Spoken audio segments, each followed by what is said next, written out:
The Eagle and Child, Episode 21. Mere Christianity, Book 3, Chapter 8, The Great Sin.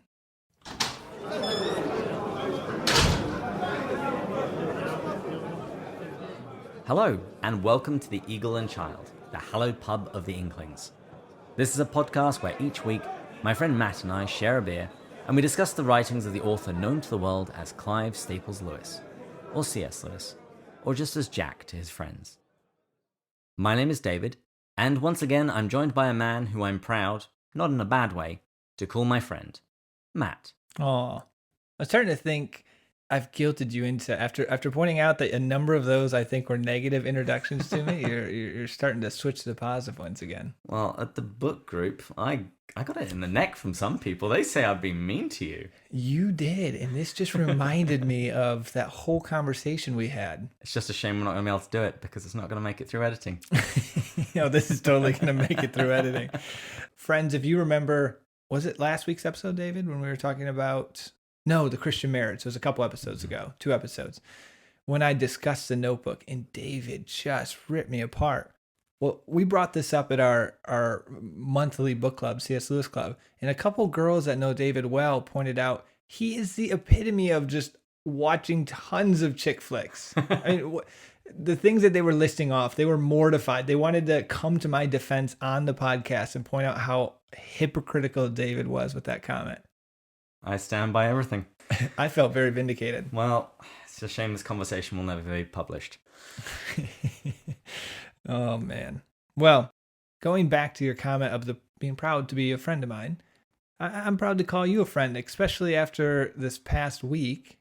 Listeners, friends, David did a Theology on Tap. That was actually brilliant. Actually brilliant. Huh. I had high expectations, but you surpassed them. First of all, it was an awesome message. He gave a beautiful talk, but he's incredibly funny. I mean, no joke. I laughed so much. He had the crowd roaring, genuinely roaring. And it was recorded. So, I mean, David, where's it going to be found? It'll be up on my website, restlesspilgrim.net. It'll be available on the podcast feed for my talks, which is called Theology with an English Accent. And it will also be on the San Diego Theology on Tap podcast feed. Oh, that was a mouthful. Friends, coming back to the chapter, I'm excited because we're going to be asking the question, what is the great sin? And after we answer that, we're going to begin looking at the question, why is it the great sin? And I think the answer is brilliant. The reason is it contradicts the 2 greatest commandments in the Christian faith. The first commandment being love the Lord your God with all your heart, all your mind, and with all your strength. The second greatest commandment, love your neighbor as yourself. The great sin, if you haven't put 2 and 2 together yet, pride, puts you in competition with the other, with your neighbor. You can't love them. And second, if you're prideful, you don't need God. It almost puts you in competition with God. And so we're going to look at and unpack those questions and analyze that. And so I'm excited to jump in. But first, what's the quote of the day? It's a good one. It's from the Screwtape Letters. Your patient has become humble. Have you drawn his attention to the fact? All virtues are less formidable to us once the man is aware that he has them, but this is especially true of humility. Catch him at the moment when he is really poor in spirit, and smuggle into his mind the gratifying reflection, by Jove, I'm being humble, and almost immediately pride. Pride at his own humility will appear. If he awakes to that danger and tries to smother this new form of pride, make him proud of his attempt, and so on, through as many stages as you please. But don't try this too long, for fear you awake his sense of humor in proportion, in which case he will merely laugh at you and go to bed. I love the Screwtape Letters. So do I. I like that too. The reason I selected it is as we jump into pride here, it's the greatest tool, I believe, and I don't know if you think so, David, but in Satan's toolbox. Mm-hmm. Once, I even noticed this in my own life, I'll talk about it a little later, but overcoming a sin and working through a sin. And then I noticed I got really prideful. So was I better off afterwards? I don't know. So that's the quote. What are we drinking today? Ooh, friends, I decided to treat David to some Account 12. In thanks and gratitude for his, was it Lefroy 16 year? Mm-hmm. It was delicious. So this is my favorite scotch of all time. This was actually the first scotch I ever drank. Not very peaty, very smooth, single malt. Cheers. Cheers. Oh, actually, a toast. Brandon Voigt? He's the content director at Word on Fire with Bishop Barron. He just had a new son, Gilbert Lewis Voigt. Oh my goodness. So please tell me he listens to our podcast. I'm sure he does. We probably should point out, just for listeners, Gilbert is G.K. Chesterton. Mm-hmm. And Lewis is C.S. Lewis, and of course my middle name. And I think it might be more to do with me. I thought so. Anyway, cheers. Cheers. Yeah, I like that. Have you ever had it? I don't think I have. Or at least not knowingly. Describe it. I hate trying to give tasting notes. You have a real warmth at the back of your throat. It's not too much attack up front. Yeah, there's not a lot in your tongue. A little bit of citrus. And then beyond that, I'm making it up. So let's get on. That was actually better than I was expecting. Thank you. So, what's the great sin, David? Well, as you already said, it's pride. I really should have left that unsaid. That's okay. We had to let the cat out of the bag eventually. Lewis says that this is a vice which is a universal sin, and is also universally loathed when seen in others. I can attest to that last part. Yes. And Lewis has some very interesting comments to kick this off. He says, "It's the vice of which no man in this world is free, which everyone in the world loathes when he sees it in someone else, and which hardly any people except Christians ever imagine they are guilty of themselves." That surprises me a little bit. I mean, what do you think about that? Well, I agree with the first part completely. Speaking of my own self, whenever I see someone just arrogant or boastful, always pisses me off. Which we learn later in the chapter is a bad sign for me. It's a bad sign. But that second part, though, I don't know I think he's being a little generous to Christians. I typically don't hear really anybody accuse themselves of pride, except after they've had a humiliating fall.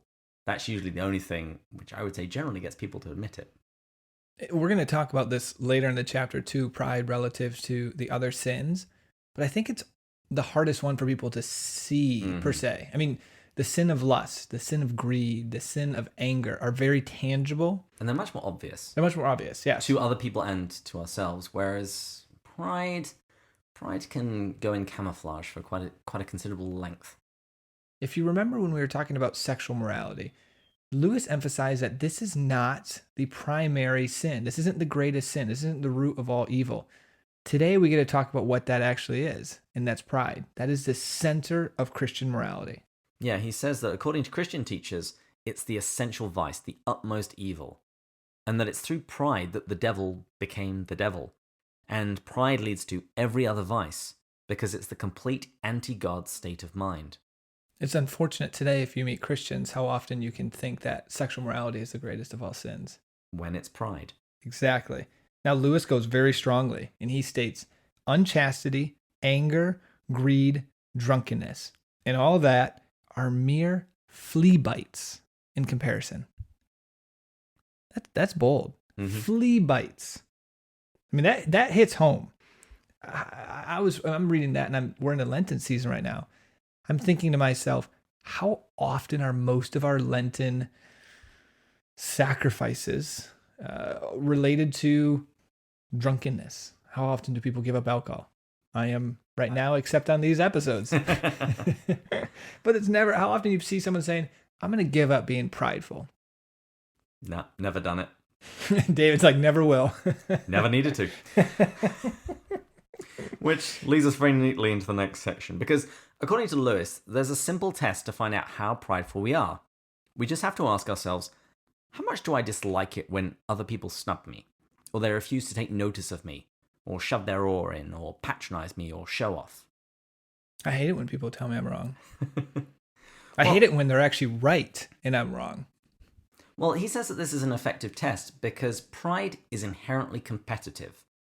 I'm annoyed about somebody else being the center of attention at a party because, well, I wanted to be the center of attention at the party. And then he says something rather chilling. Pride gets no pleasure out of having something, only out of having more of it than the next man. We say that people are proud of being rich or clever or good looking, but they are not.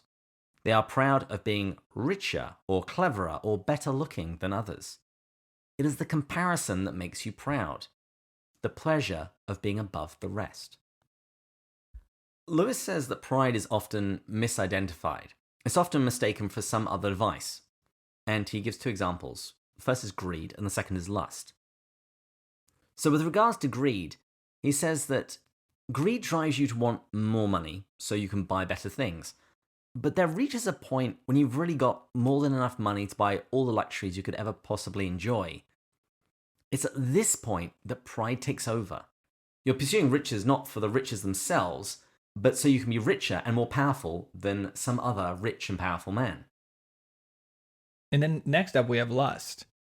Lewis gives the example of you have this beautiful woman who's going around and she's very flirtatious and collecting admirers wherever she goes. And breaking hearts. And breaking hearts, spreading misery. And that there's no way that's actually lust. She's not lusting after all of these men. It's pride. She wants to know she can get them. And by the way, that men do that too. We don't want to sit here and bag on beautiful women. Yes, us beautiful men have the same issue. Lewis sums up the competitive nature of pride in this way. He says, if I am a proud man, then as long as there is one more man in the whole world who is more powerful or richer or cleverer than I, he is my rival and my enemy. I think of the articles that point out Jeff Bezos just surpassed Bill Gates in wealth. In writing articles as if, oh my goodness, he's been dethroned. I don't think Bill Gates really cares one bit. Yeah, it's not a zero-sum game. No. What makes it so bad is while other vices can bring people together, because of its competitive nature, pride can't. Imagine you have people coming together drinking, and they're in drunkenness. They might actually be really enjoying each other's company. By default, you can have good come out of that, even out of drunkenness. Pride, though, there's no way that happens. It pushes people apart. Lewis says pride always means enmity. It is enmity. It's always competitive. Because pride is itself enmity, a proud man naturally runs into problems in relation to God, because he's automatically in competition with God. Lewis says, in God, you come up against something which is in every respect immeasurably superior to yourself. Unless you know God as that, and therefore know yourself as nothing in comparison, you do not know God at all. As long as you're proud, you can't know God. And this is going back to what we mentioned in the introduction. It puts you in competition with people. It puts you in competition with God. That's why it's the greatest vice of all. Lewis now tackles an important question. How is it that prideful people can describe themselves as very religious? I don't know. It's not too hard for me. I'm doing it quite well. Or a word I hate even more, pious. Oh, yeah. It just has connotations. That is a pretty nasty word. But it shouldn't be. It shouldn't be. No. But you do hear this question and or complaint often by non-religious people. They complain that religious people are prideful. So should that really surprise us? Well, yes and no. Yes, it should surprise us because typically religious people are meant to live at a higher moral standard. But no, because, well, why would we expect religious people to be exempt from certain vices? They're no less human. You just said that religious people are often accused of pride. Mm-hmm. You think that assessment is correct? Sometimes. I mean, sure. Explain yourself. Sure, but not always. Yeah, very political. Well, he'd be a great politician. Well, Lewis is actually going to address this in a later chapter in the book about what Christianity does to people. Does it make them better? Oh, I remember that. But for the purpose of this episode, we're only really considering the situations where that criticism is valid, where somebody does regard themselves as religious, even highly religious, and yet are full of pride. We're trying to answer the question, how is it that that can happen? I'd probably begin by asking, are they even religious? Well, Lewis says that, well, they're worshipping a god, but it's an imaginary god. He says that they theoretically admit themselves to be nothing in the presence of this phantom god, but they are really at the same time just imagining how much he approves of them and how this imaginary god thinks them so much better than ordinary people. Jeez. I mean, hearing that makes me think, am I that person? And you should be worried. Uh-oh. Not because you're you, but just because pride is that insidious. this question really, I think, should give us pause for thought. Does this describe me? Fortunately, Lewis gives us another test that we can apply to see if we're being prideful in this way. Lewis says that when our religious life is making us feel like we're really good, and more importantly, better than everyone else, he says we can be certain that we're being acted on not by God, but by the devil. And he says that the real test of being in the presence of God is that when you're in this presence of God, you'll either forget about yourself altogether, or you'll just see yourself as a small, dirty little object. And he recommends that you just forget about yourself altogether. The first litmus test, I feel like I passed to some degree. I feel when I'm trying to become a better person, I'm constantly failing. I don't actually feel like I'm really better than others. Mm-hmm. That second one, though, I don't know if I passed that one so well. I don't forget about myself. I almost focus so much on myself, like bettering myself for myself. It's, if that makes any sense. Like I feel like if I can become that true Christian that can love the world, I'll experience peace, I'll experience joy, which is kind of self-centered too. Like I want peace, I want joy, I want contentment. I want to be able to love better, and so that's why I'm doing this. I think it's very reasonable, but I also think it's very deadly. Yeah. Because as soon as we spend all of our time focusing on ourselves, everything else shuts down. We care less about God, and we care less about other people. I'm thinking right now, as we talk about forgetting yourself and putting others first, I'm going through the 33 Days to Morning Glory again. I like to do it on Lent. And I'm in the section right now, St. Maximilian Kolbe. Oh, love that guy. Yeah, I actually, surprisingly, I've done this a couple times. And I've never dug into his story.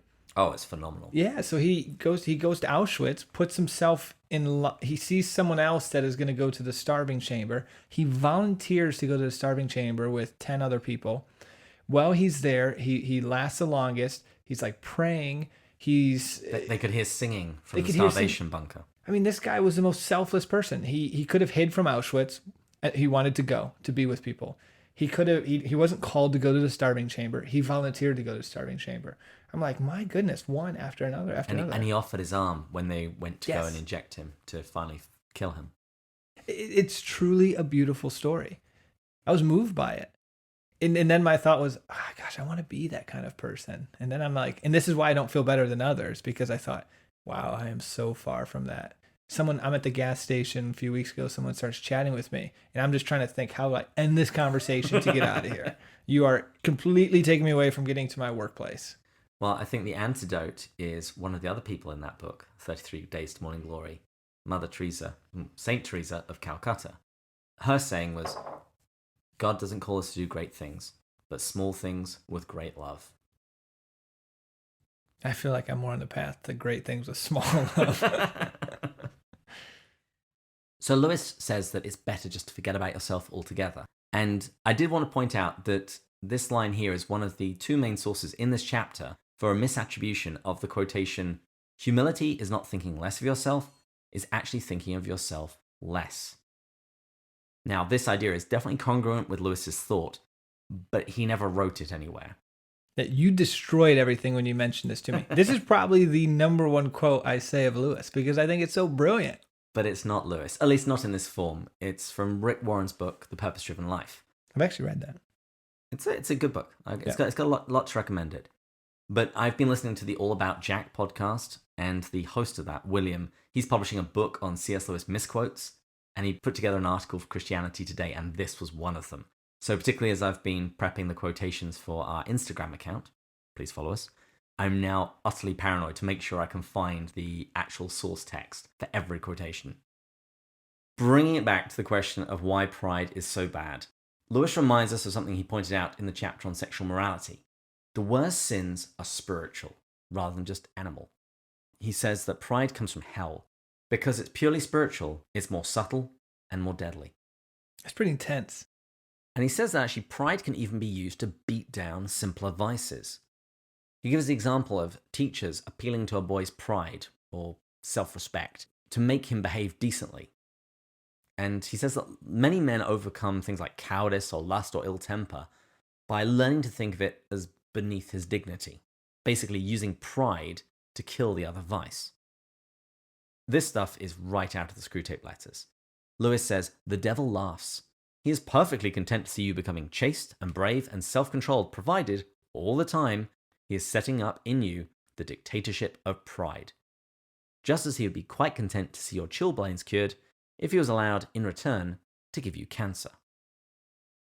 I read this book the first time my junior year in college. And I'm a huge underliner. I put lots of notes in the margins. And when I was rereading this chapter just this past week, I'm seeing the notes I wrote in the margins. And so I'm reading my notes in the margins, and I had multiple F-bombs because this rocked my world. I was a little bit less refined back then, so excuse my You language. weren't the sophisticated man that stands before me today. No, I wasn't.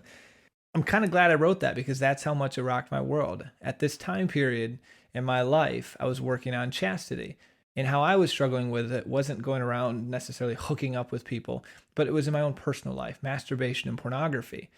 And I hated that I was looking at pornography. And I remember thinking to myself, I'm better than these people. Like, it wasn't a spiritual thing where I felt bad. I felt, today, if I were to tell or work with people through it, I'd be talking about how much it hurts your own life, how much it hurts the people on the other side, how much it prevents you from loving.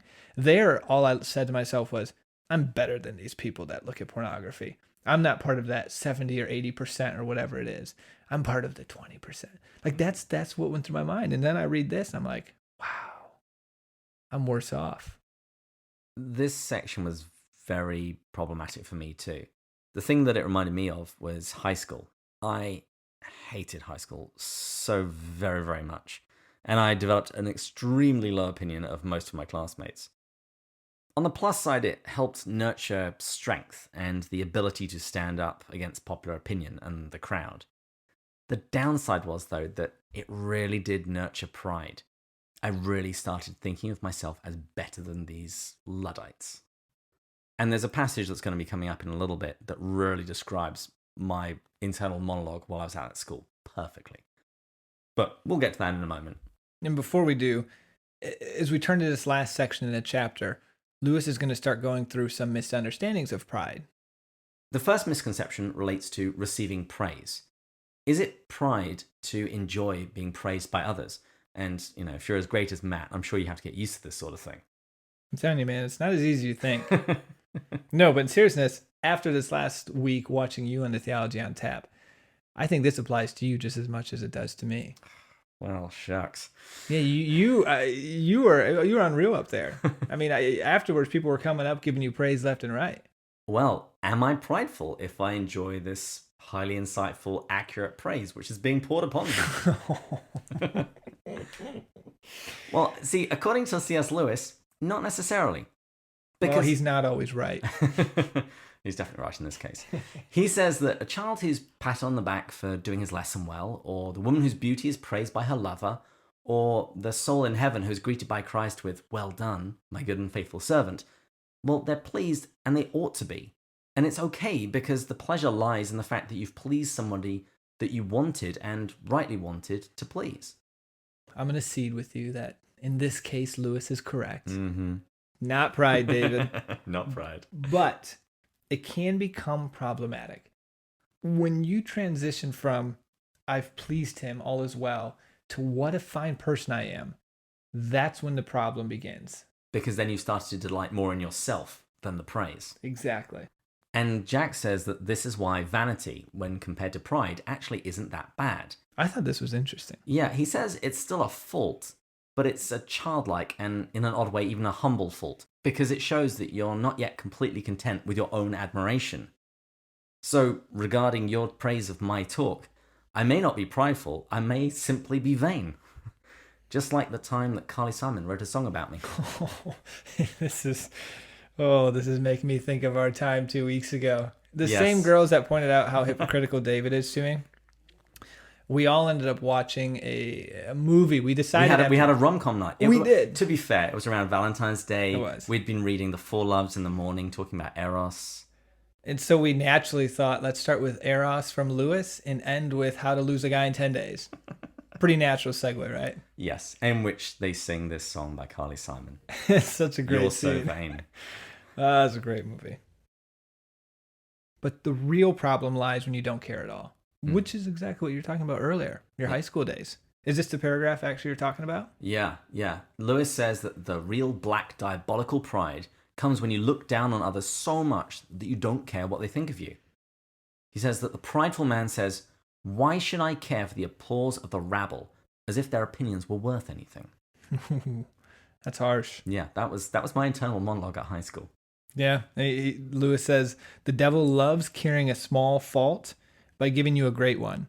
We must try not to be vain, but we must never call in our pride to cure our vanity. Better the frying pan than the fire. Now, the second misconception concerns being proud of a son, a father, a school, a regiment, or a podcast. Now, the term is a little confusing depending upon the context, because when we talk about being proud of a father, a school, a podcast, very often it can simply mean a warm-hearted admiration for something, and this clearly isn't a sin. However, it may also mean that someone starts putting on airs and thinking themselves better than other people because of their distinguished son, father, school, whatever. And here, once again, Lewis points out, while this is a fault, it's still better than simply being proud of yourself. Mm-hmm. To love and admire anything outside yourself is to take one step away from utter spiritual ruin. Though we shall not be well so long as we love and admire anything more than we love and admire God. The next misconception about pride is the belief that God is worried about our pride because of his own dignity. And Lewis says that this isn't the primary issue. It's that pride prevents us from coming to know God. God wants you to know him, wants to give you himself. If you really get into any kind of touch with him, you will, in fact, be humbled, delightfully humbled, feeling the infinite relief of having for once got rid of the silly nonsense about your own dignity, which has made you restless and unhappy for all your life. Now, the fourth and final misconception about pride is its corresponding virtue, humility. My favorite virtue. Lewis says the whole idea of humility is often misunderstood. When it comes to a humble person, he will not be a sort of greasy, smarmy person who is always telling you that, of course, he's a nobody. Have you ever read David Copperfield by Dickens? No. There's a character in there called Uriah Heep, and throughout the book, he's always telling people how humble he is. Out of curiosity, I'm going to really make myself sound unintelligent right now. Is this book about the magician David Copperfield? Is that pure? I mean, Dickens is way before him, right? Dickens is way before him, right? It's not about the magician. Just making sure. No. Let's hope that gets edited. I'm leaving that in. That was wonderful. I'll take it. I'm like, Dickens is way older than David Copperfield. I'm really confused right now. For a second, I thought maybe actually would have been a better way of phrasing this that wouldn't have made me sound so stupid. And what I was genuinely thinking, did David Copperfield like create this pseudonym off of the book Dickens? I'm just saying let's move on. I have what I need here. Oh, ouch. Look at this. We're helping Matt develop humility. I do feel very humbled right now. Well, when speaking about somebody who is truly humble, Lewis says that it's not what you would expect. He says if you meet someone that's truly humble, all that you'll think about them is that they're very cheerful and intelligent and that they take a real interest in you. And he says if you actually do dislike this person, it'll be because you feel a little envious that anybody enjoys life so easily. And this is the other line that often leads to that Rick Warren quotation. The humble man will not be thinking about humility. He will not be thinking about himself at all. Lewis closes by pointing us to the path which leads to humility. He says that the first step is to realize that one is proud. Check. And it's a biggish step too. He says, at least nothing can be done before it. Until we accept that we're prideful, we can't do anything about it. And he says, if you think you're not conceited, it means you're very conceited indeed. Are you humble, Matt? I think after that comment I made earlier, I am. I'm feeling pretty humbled right now. Excellent. We've just got you a little closer to heaven. Are you humble, David? I don't think about it. You're so full of it. Great chapter. As usual, my outline and links to the resources will be in the show notes. Please remember to share this podcast with your friends and enemies. Because, yes, remember, you have to love your enemies too. Soon we'll be doing a mailbag episode, so if you have any questions or comments, feel free to contact us at restlesspilgrim.net or on Twitter or on the Instagram @pintswithjack. And until next time, Further up. and further in. Cheers. Cheers.